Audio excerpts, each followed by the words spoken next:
Hello guys, आज हम पढ़ने जा रहे हैं 9th स्टैंडर्ड का chapter number 10 ecology for piece.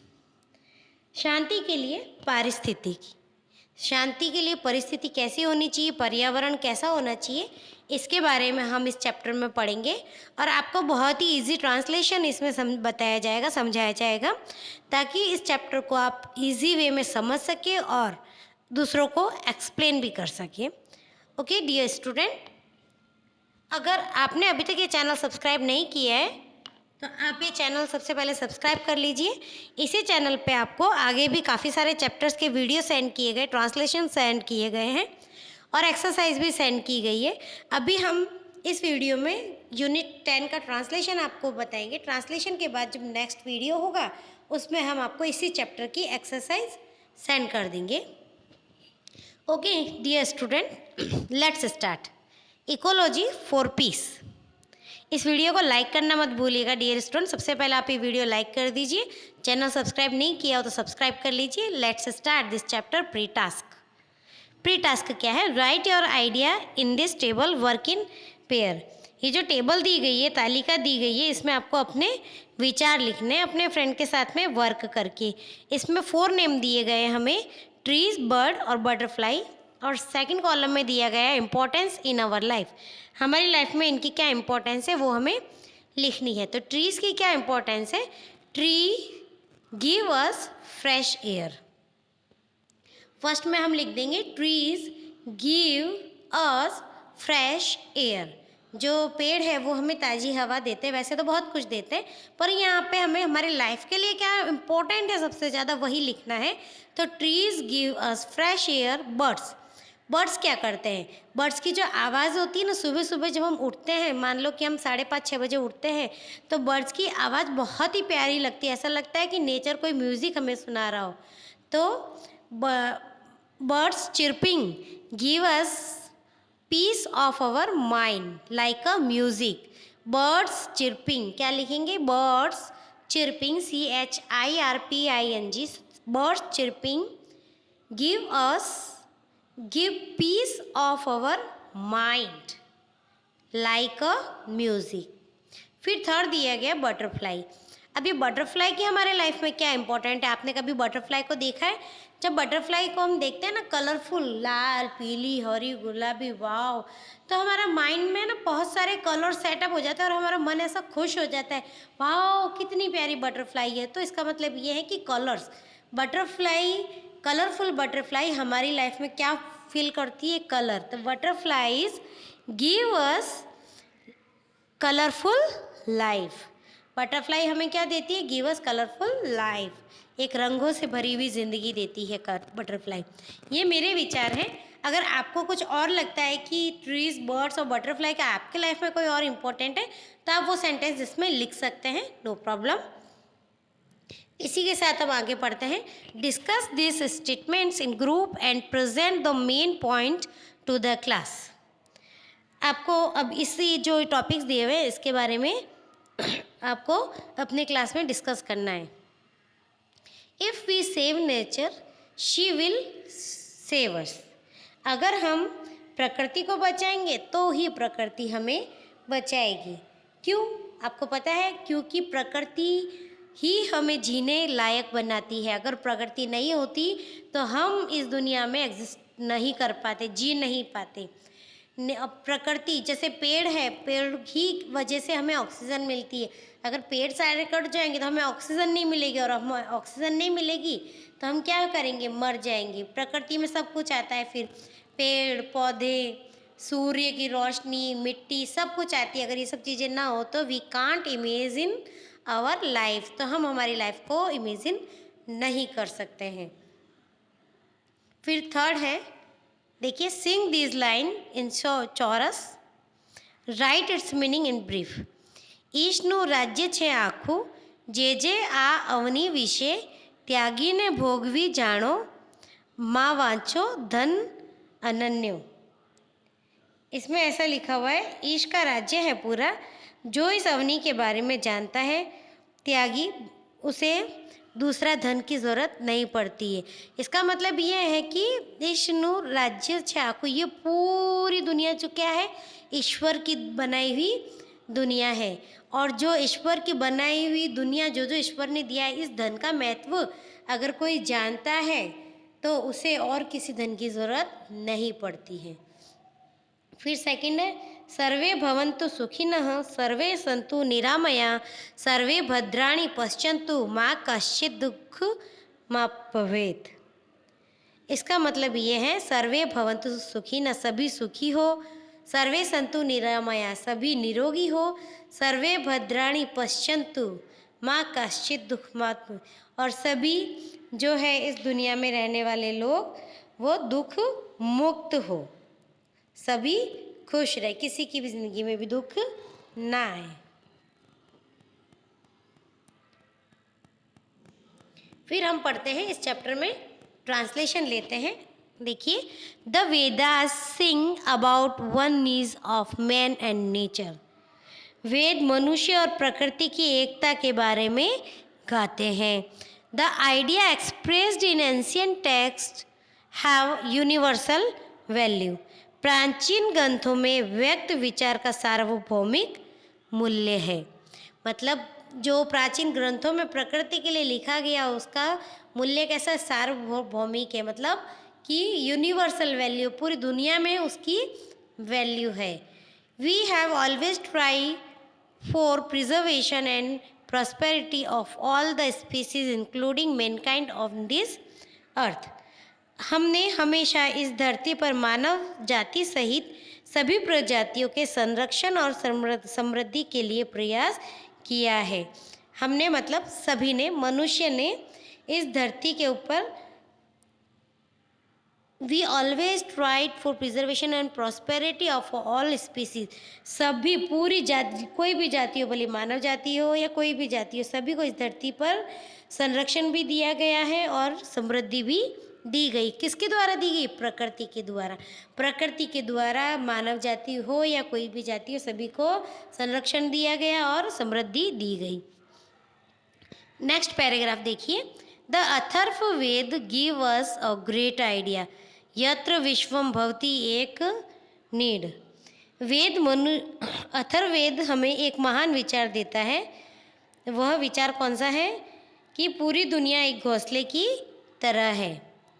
It means yatra vishwam bhavati eka need. It means the whole world lives as one single unit like a nest. पूरी दुनिया एक घोंसले की तरह है और हम एक इकाई के रूप में रहते हैं।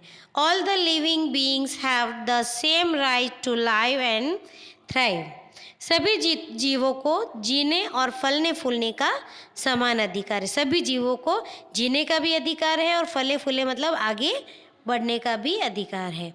This can be achieved through को living only.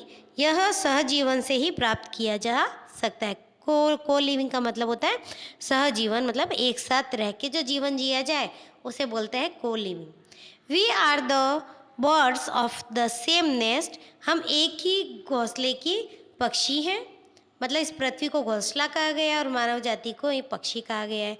We may wear different skin, different cloth, speak different language, believe in different religions, belong to different culture, yet we share the same home our earth. भले ही हमारी life में सब कुछ अलग हो, भले ही हमारी स्किन अलग हो, हमारे कपड़े अलग हो, हमारी बोली अलग हो, हमारी भाषा अलग हो, हमारे विश्वास अलग हो, हमारा धर्म अलग हो या फिर हमारी संस्कृति अलग हो, लेकिन हमारा घर तो एक ही है। वो घर है ये पृथ्वी। Born on the same planet, covered with the same sky. हम एक ही प्लानेट पे पैदा हुए हैं, एक ही ग्रह पर पैदा हुए और एक ही आसमान के नीचे हम रहते हैं।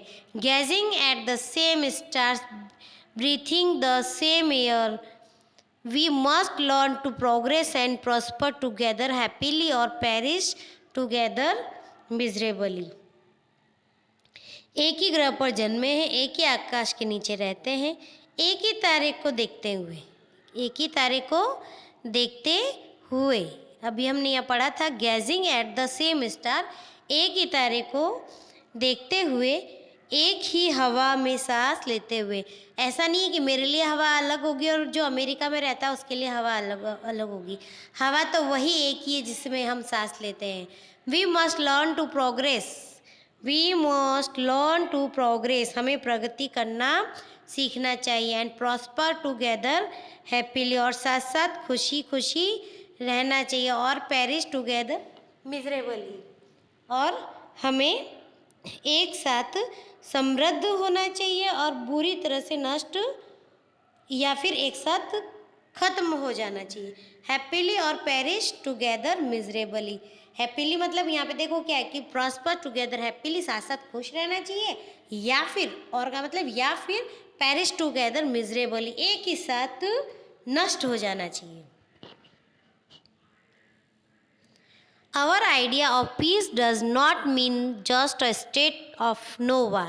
Neither it is limited just to men or countries and communities. शांति के बारे में हमारे विचार का अर्थ केवल युद्ध न करने की स्थिति नहीं है। आवर आइडिया ऑफ पीस, हमारा जो आइडिया है पीस का, शांति का, डज नॉट मीन, इसका ये मतलब नहीं है कि युद्ध ना करें। Just a state of no war. Neither it is limited just to man or countries and communities. न ही केवल पुरुषों और देशों तक सीमित है, but it embrace the whole nature. लेकिन यह पूरी प्रकृति, होल नेचर, पूरी प्रकृति एंड और द होल क्रिएशन, पूरी सृष्टि को समाहित करता है। इसमें सिर्फ जो हम शांति है ना, पीस, पीस का मतलब ये नहीं है कि नो वार, युद्ध नहीं करें, या फिर ये मतलब नहीं है कि ये लोगों तक सीमित है कि लोग शांति रखें, नहीं। कंट्री में शांति रहे ये भी नहीं, समुदाय, कम्युनिटीज़ मतलब समुदाय में शांति रहे ये भी नहीं। इसका मतलब तो ये है पूरी दुनिया में शांति रहे। ये जो प्रकृति और जो पूरा क्रिएशन है, पूरी सृष्टि है, वो सभी इस पीस के अंदर समाहित होती है। Let's try to understand. चलो अब समझने की कोशिश करते हैं। दिस शांति मंत्र फ्रॉम द सेम अथर्ववेद। ये जो शांति मंत्र दिया गया है अथर्ववेद में, इसको हम समझने की कोशिश करते हैं।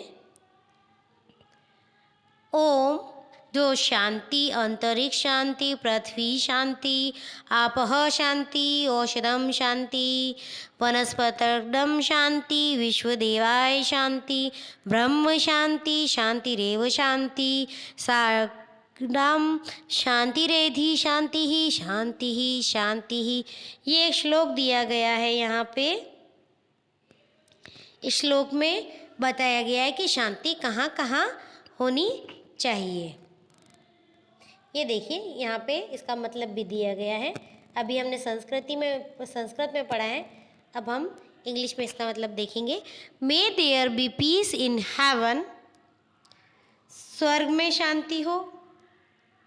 पीस इन स्पेस, अंतरिक्ष में शांति हो। पीस ऑन अर्थ, पृथ्वी पर शांति हो। May there be peace in trees, पेड़ों में शांति हो। Peace in vegetation and plant, जो वेजिटेशन और प्लांट है, वनस्पति है और जो पौधे हैं, उनमें शांति हो। May there be peace in our god and in entire creation, जो हमारे देवी देवताएं हैं और जो पूरी सृष्टि है वहाँ पर शांति हो। May there be peace everywhere and be it only peace, हर जगह शांति हो और केवल शांति ही हो। May there be peace everywhere, हर जगह शांति हो, and be it only peace, और सिर्फ शांति ही हो। That peace I pray embrace my being, वह शांति मैं प्रार्थना करता हूँ मेरे अस्तित्व को गले लगाओ।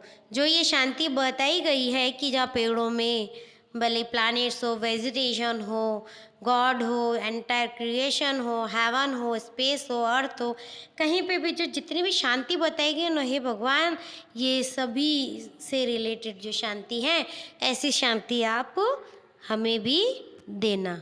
ये शांति मुझे भी आकर के गले लगाओ।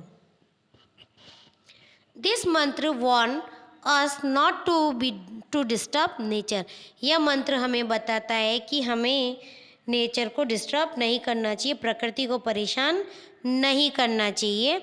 नॉट टू एब्यूज़, इसका दुरुपयोग नहीं करना चाहिए। Pollute or destroy our surroundings up to the heaven, अपवित्र या नष्ट न करे। ये जो स्वर्ग है, ये जो पृथ्वी एक स्वर्ग के जैसा है, इसे प्रदूषित नहीं करे और इसको ख़त्म भी ना करे, इसको नष्ट ना करे। डिस्ट्रॉय का मतलब नष्ट करना। Our surrounding up the heaven, ये जो हमारे चारों तरफ जो है स्वर्ग, इसको पॉल्यूट ना करे, प्रदूषित नहीं करे और नष्ट न करे। In trying to master and get benefit of our ecology, अपनी परिस्थिति में महारत हासिल करने, अपनी परिस्थिति में महारत हासिल करने, in trying to master and get benefit और लाभ प्राप्त करने के लिए ऑफ आवर इकोलॉजी, हमारी पारिस्थितिकी से, we are simply destroying ourselves, we are simply destroying ourself, हम बस खुद को ही अपने ही घोंसले को नष्ट कर रहे हैं, our own nest. In trying to master and get benefit of our ecology, हम अपने मतलब के लिए अगर हम अपनी पारिस्थितिकी को नुकसान पहुंचाते हैं तो इसका मतलब ये है कि हम अपने ही घर को नुकसान पहुंचा रहे हैं। ये जो हमारा घोंसला है, पृथ्वी है, हम उसे ही नुकसान पहुंचा रहे हैं। पृथ्वी भी हमारी है, किसी और की नहीं है। अगर हम पेड़ पौधे काटते हैं, गड्ढे खोदते हैं, पहाड़ काटते हैं, तो ये जो नुकसान कर रहे हैं ये कोई पृथ्वी का नुकसान नहीं है, पृथ्वी किसकी है? हमारी है, मतलब ये नुकसान हमारा है। True peace will prevail only when man live in peace with nature, सच्ची शांति तभी मिलेगी, सच्ची शांति, पीस वी प्रिवेल ओनली, सच्ची शांति हमें तभी मिलेगी व्हेन, जब देवी शक्तियों और अनंत के साथ शांति से रहेगा वह स्वयं। हम ऐसा कैसे कर सकते हैं? ट्रू पीस विल प्रिवेल, हमें सच्ची शांति तभी मिलेगी व्हेन, जब man live in peace with nature, प्रकृति के साथ में जो इंसान है वो शांति से रह पाएगा। Divine force and ultimately himself, how can we do this? Divine force, अगर वो ये जो स्वर्ग है इसको फोर्सली नष्ट करता है, हम कब शांति से रह सकते हैं? जब हम प्रकृति के साथ शांति से रहेंगे तो ही हमें सच्ची शांति मिलेगी। जो डिवाइन है, ये यहाँ पे स्वर्ग है, उसके साथ हमें रहना है। How can we do this, हम ऐसा कैसे कर सकते हैं? मतलब प्रकृति के साथ हम शांति से कैसे रह सकते हैं? इसका आंसर आप दे सकते हो? यस, इसका आंसर हम दे सकते हैं कि पृथ्वी के साथ शांति से अगर रहना होगा तो हमें जो प्रकृति को हम नुकसान पहुँचाते हैं। टू वाइज ऋषि और seer of Ishvez, Upanishad gives a wonderful advice. ये जो ऋषि मुनि है और उपनिषद है, ईश्वेज है, ये एक हमें बहुत ही अच्छी सलाह देते हैं। देखिए, ईशावास्यम इदम सर्वम यत् किंचित जगत्या जगत तेन त्यक्तेन भुंजिताः मा ग्रद कश्यस्विदम।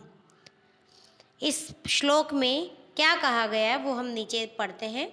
द ऋषि से, ऋषि कहते हैं, एवरीथिंग एनिमेटेड और inanimated that is within the universe is enlivened by the supreme power. ऋषि मुनि क्या कहते हैं? एवरीथिंग एनिमेटेड और इनएनिमेटेड, ये जो यहाँ पे कुछ भी एनिमेटेड हो, चाहे वो जीवित हो या निर्जीव हो, that is with in the universe, जो भी हमारी पृथ्वी के ऊपर जीवित वस्तुएं हैं, निर्जीव वस्तुएं हैं, in and lived bye the supreme power, वो सभी एक सुप्रीम पावर से चलती है, वो सभी एक सबसे बड़ी शक्ति के द्वारा ही चलती है। चाहे हम जिंदा है, चाहे कोई भी प्रकृति में कोई भी चीज़ है, उन सबको चलाने के लिए एक पावर है जिसे हम सुप्रीम पावर कहते हैं, और शायद हमारी सामान्य भाषा में जिसे हम भगवान कहते हैं। ब्रह्मांड के भीतर जो कुछ भी चेतन या निर्जीव है वह सर्वोच्च शक्ति द्वारा ही जीवंत है। One should therefore accept only these things necessary for oneself. इसलिए मनुष्य को चाहिए कि वह केवल उन्हीं बातों को स्वीकार करे जो उसके लिए आवश्यक है। This quote must be enjoyed by renouncing it. इस उद्धरण का त्याग करके इसका आनंद लेना चाहिए। इस उद्धरण का त्याग करके इसका आनंद लेना चाहिए। Moreover, one must not snatch away what belongs to or is required by others. इसके अलावा किसी को भी वह नहीं छीनना चाहिए जो दूसरों का है। The whole creation is filled with the presence of God. पूरी सृष्टि ईश्वर की उपस्थिति से ही भरी हुई है। कोई देखे कि ना देखे, ऊपर वाला जरूर देखता है। इसलिए कहा जाता है हमें किसी से भी कोई चीज़ नहीं छीननी चाहिए। नेक्स्ट पैराग्राफ पढ़ेंगे। This is message against the animalistic greed of human being. यह मनुष्य के पशुत्व लालच के खिलाफ एक संदेश है। वी शुड नॉट, हमें नहीं करना चाहिए, लाइक अ वल्चर, गिद्ध के जैसे हमें नहीं करना चाहिए। Keep other away from having what we actually don't need. दूसरों को उस चीज़ से दूर नहीं रखना चाहिए जिसकी हमें वास्तव में आवश्यकता नहीं है। कभी कभी ऐसा होता है कि किसी चीज़ की हमें ज़रूरत नहीं होती, फिर भी हम लोगों को मना कर देते हैं। लेकिन नहीं, जिस चीज़ की हमें ज़रूरत नहीं है और अगर किसी और को उसकी ज़रूरत है तो वो हमें उसे दे देनी चाहिए। We should not like a vulture keep other away from having we actually don't need. जिस चीज़ की हमें सच में ज़रूरत नहीं है उससे दूसरे लोगों को दूर नहीं रखना चाहिए। गांधी जी ऑल्सो सेड, गांधी जी ने भी कहा है, there is enough on this earth for everybody's need. हर किसी की ज़रूरत के लिए हमारी पृथ्वी पर बहुत कुछ है, but not sufficient for one's greed. पर ये जो लालच होता है ना, ये किसी संतुष्टि किसी को भी नहीं मिलती है। किसी के लिए लालच के लिए पर्याप्त नहीं है। मतलब पृथ्वी पे सब कुछ है लेकिन लालच पूरा कर सके ना, इतना नहीं है। लालच कभी ख़त्म नहीं होता है। As the crown of creation man must protect and not exploit and consume other animal. सृष्टि के मुकुट के रूप में मनुष्य को अन्य जानवरों की रक्षा करनी चाहिए। सृष्टि का मुकुट कौन है? मनुष्य। और मनुष्य का क्या दायित्व है कि वो सभी दूसरे एनिमल की भी सुरक्षा करे। Our world would become less violent and thus is peaceful abode for all. If man stop destroying animal, अगर लोग एनिमल को ख़त्म करना बंद कर देंगे, ट्रीज़ और अदर एक्सेप्ट ऑफ नेचर, पेड़ और पौधों को भी काटना बंद कर देंगे, आवर वर्ल्ड वुड बिकम, तो हमारी धरती बन जाएगी लेस वायलेंट, कम हिंसा यहाँ पे कम हो जाएगी, एंड दस अ पीसफुल अबॉर्ड फॉर ऑल, और यहाँ पे क्या हो जाएगा? शांतिपूर्ण वातावरण बन जाएगा। फिर अब हम महावीर स्वामी के बारे में बात करते हैं कि महावीर स्वामी जी ने क्या कहा है इस पीस के बारे में। Let's start this paragraph. Mahavir Swami preached ahimsa to that extent that all Jain sadhus put a cloth on their mouth. Mahavir Swami ने जो उपदेश दिया था अहिंसा का, उसके लिए जो जैन साधु होते हैं वो अपने मुंह पर कपड़ा बांध करके रखते हैं। ड्रिंक बॉइल्ड वाटर, वो उबला हुआ पानी पीते हैं। And do not take food before sunrise, और सूर्यास्त होने के बाद में वो लोग खाना नहीं खाते हैं।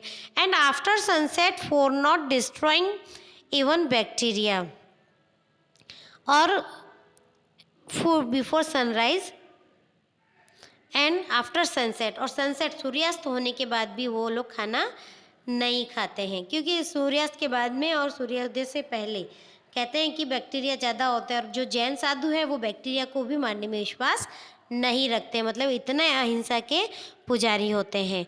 महावीर स्वामी विश्वास करते थे कि वी शुड नॉट डिस्टर्ब और हर्ट इवन अ स्टोन, हमें किसी पत्थर को भी हर्ट नहीं करना चाहिए, नुकसान नहीं पहुंचाना चाहिए। फॉर अ सेल्फिश पर्पस, हमारे खुद के मतलब के लिए तो हमें पत्थर को भी नुकसान नहीं पहुंचाना चाहिए। ये किसका विश्वास था? महावीर स्वामी का।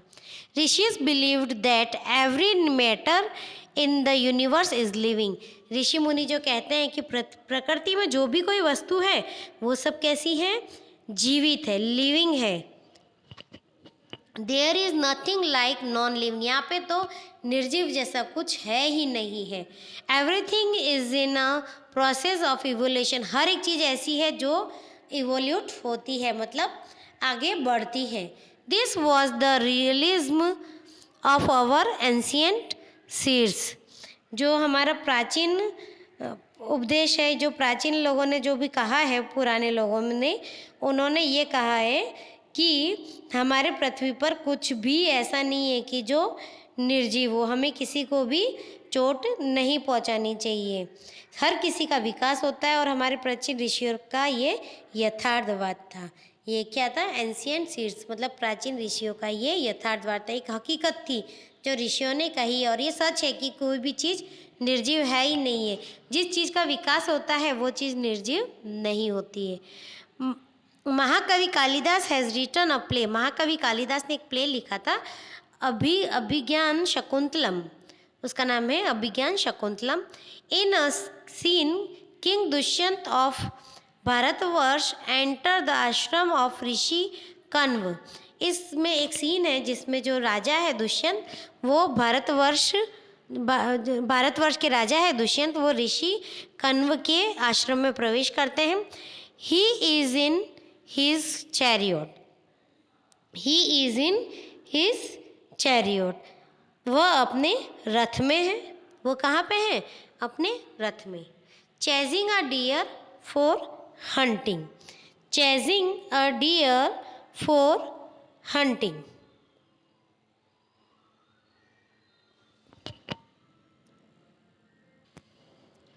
चेस कर रहे हैं, वो उसका पीछा कर रहे हैं। चेस का मतलब होता है पीछा करना। Chasing a deer for hunting, हिरण का पीछा कर रहे हैं शिकार करने के लिए। किसके लिए? शिकार करने के लिए। To displease of Kanva see him, उसी टाइम क्या हुआ कि कण्व के दो शिष्यों ने उसे देख लिया। एंड इमीजिएटली आस्क्ड हिम, और तुरंत ही पूछा, not to shoot his arrow at the deer, तुरंत उसे हिरण पर अपने तीर न चलाने के लिए कहा। जब जो राजा दुष्यंत है, भारतवर्ष के राजा थे, ये महाकवि कालिदास की स्टोरी है अभिज्ञान शकुंतलम, उसका एक सीन है कि जो राजा है वो हंटिंग करने के लिए गए थे, शिकार का। तो वहाँ पे जो आश्रम था वो कण्व ऋषि का आश्रम था। तो वहाँ पे उसके जो दो शिष्य थे उन्होंने देखा कि राजा दुष्यंत दो हिरण का शिकार कर रहे हैं। तो जो शिष्य थे उन्होंने सीधा सा मना किया कि नहीं, तुम इस हिरण का शिकार नहीं कर सकते हो। न खलु बाण सनिपात्योस्मिन् मृदुनि मग शरीरे पुष्प राश विवाग्निम, दे सेड, उन्होंने कहा, ओ किंग डोंट शूट, इसे मत मारो, प्लीज डोंट शूट, इसे मत मारो। The arrow at the tender body of this deer, ये जो तीर है ये इस डियर की जो प्यारी सी शरीर है, मासूम सा कोमल सा शरीर है, उसके अंदर घुस जाएगा।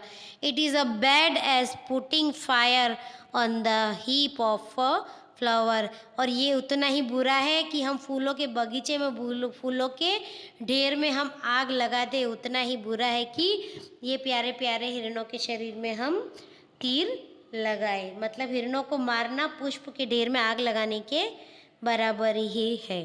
कितने अच्छे ऋषि कण्व के शिष्यों के आदर्श थे, देखिए कितने आदर्शवादी थे ये।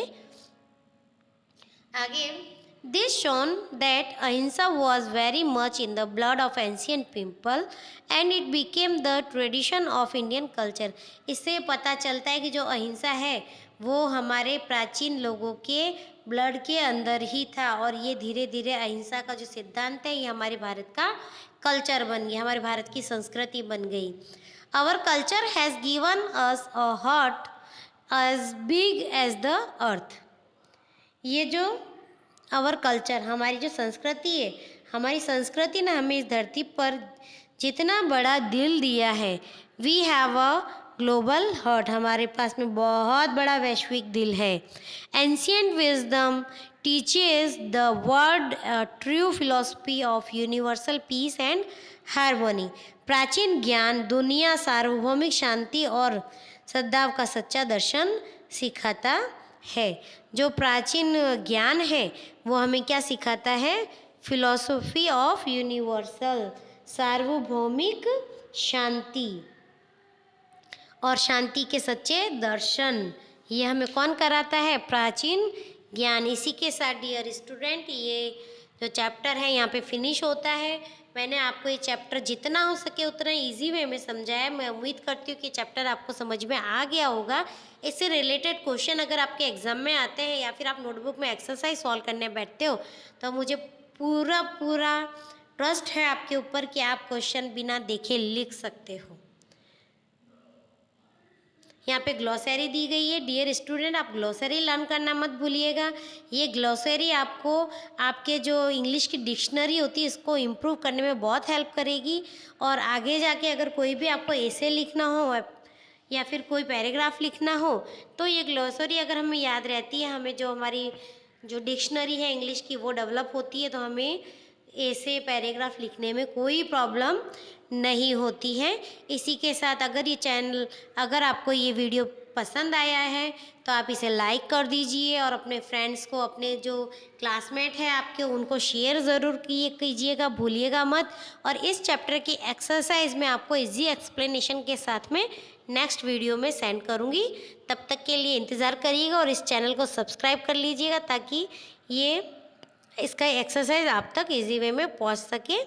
ओके, जय भारत, जय हिंद।